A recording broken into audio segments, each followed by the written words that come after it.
Now, we talked before about trying to find the constant of integration. And really, what we said, the idea behind finding that constant is to have a certain situation, because the constant could be anything. Okay? But what we need to do is get some data given to us in a problem. So let's investigate one here. So you've told that minus 1 and 4 is a point on the graph of the primitive function of 9x squared minus 8. So your primitive function, your derivative, is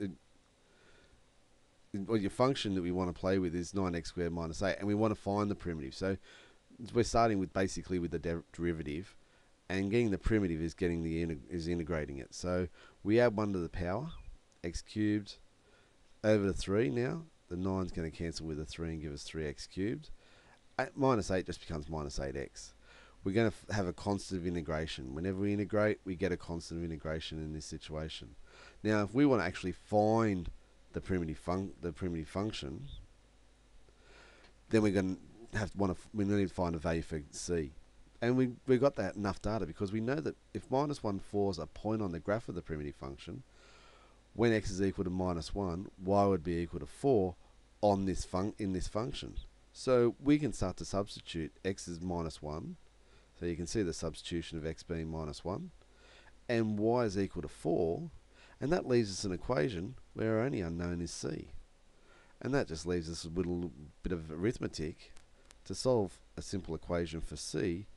We see that c is equal to minus 1. So the particular graph here that has a gradient function of 9x squared minus 8, but also goes through minus 1, 4, is this, and that's our primitive function there. And with our constant, we don't have a constant anymore because we found the constant for this particular problem. So if we got a different point, our constant would be different. So we've just got to look and see what data we're given to solve the problems. So this time when x is equal to 3, the primitive function of this, so that's our derivative function, that's our gradient function. So the primitive function has a value of 70. When x is equal to 3, the y value is 70 on the primitive function. So if we have a look, we take our gradient function, so y dash, we integrate it, add 1 to the power, divide by the power. In each of those, add 1 to the power, divide by the power, 10 just becomes 10x. Clean it up, 15 divided by 3 is 5, 10 divided by 2 is 5, and we've got our constant of integration there. So as we said in the problem, it states that x is equal to 3, y is equal to 70. So we substitute those in. So the 70 goes in, the 3 goes in. We start to see that that'll come up to 60 if we've done our calculations correctly.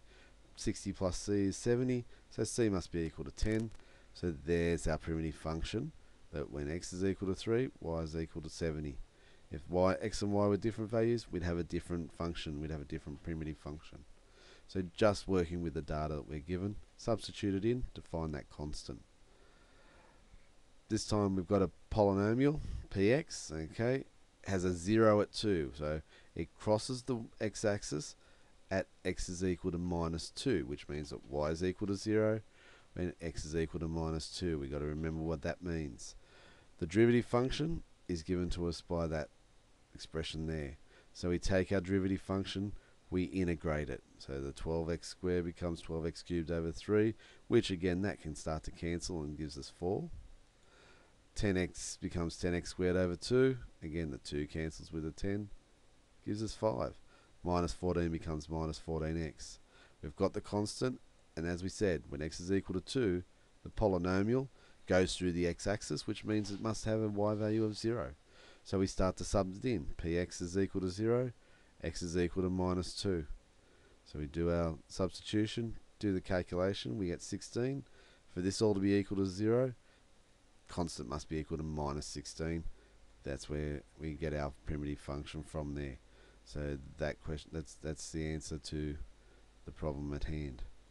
If we have a look at the last one here, like if we look at the derivative of the function is 12x squared plus 6x minus 5, and we're told that the function of 2 is equal to 20. What does that mean? When x is equal to 2, the function is equal to 20. The y value is equal to 20.